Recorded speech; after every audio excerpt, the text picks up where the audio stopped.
শুভ সকাল বন্ধুরা। আজকে শনিবার আর 7 তারিখ, আর আজকে এখন 8টা বাজে, আর এখন থেকে আমার ব্লগটা শুরু করলাম। তোমরা সবাই আমার পাশে থেকো, সাথে থেকো, আর আমাকে জানিও আমার ভিডিওগুলো কেমন হচ্ছে। তো দেখো, সকাল সকাল আমি বাইরের সমস্ত কাজগুলো সেরে নিয়ে ঘরের কাজটা শুরু করলাম।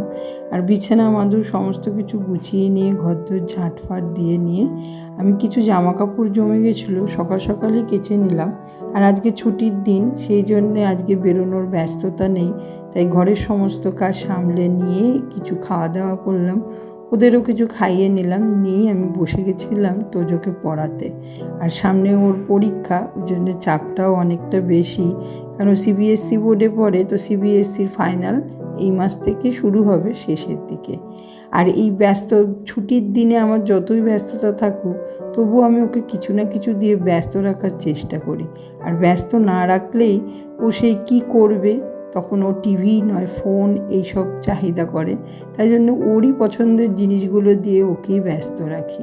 তা আমি ওকে পড়িয়ে টড়িয়ে নিয়েই ওকে আমি খেলতে দিয়েছিলাম। আর ও যেহেতু খেলা শেখে, খেলা ওর যেহেতু প্রিয়, সেই জন্যে সেরকমই ব্যবস্থা করেছিলাম যাতে ও খেলাটা বাড়িতে প্র্যাকটিস করতে পারে আর ওই নিয়ে ভুলে থাকতে পারে। তো খেলিয়ে দুলিয়ে নিয়েছিলাম, আর ওদিকে তার সাথে আমার রান্নাবাড়িগুলোও কমপ্লিট করছিলাম। আর আজকে শনিবার, সেই জন্য নিরামিষ পদই রান্না করছিলাম। আর এদিকে ওকে খেলিয়ে নিয়েই আমি স্নান টান করে ওকে রেডি করিয়ে নিয়েছিলাম। আর রেডি করে নিয়েই ওকে ওর পছন্দের জিনিস নিয়ে আমি ওকে আবারও বসানোর চেষ্টা করেছিলাম।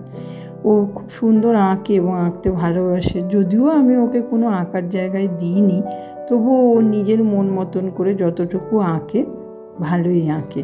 তা ওকে ওর আঁকার জিনিসপত্র দিয়েছিলাম, আর ও আপন মনে এঁকে যাচ্ছিল।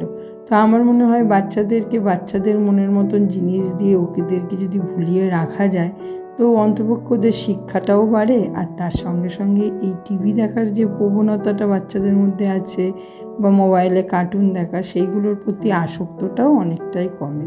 তো আমি তো তোজোকে এভাবেই ব্যস্ত রাখি। আমার মনে হয় আরও মায়েরা এভাবেই হয়তো করে।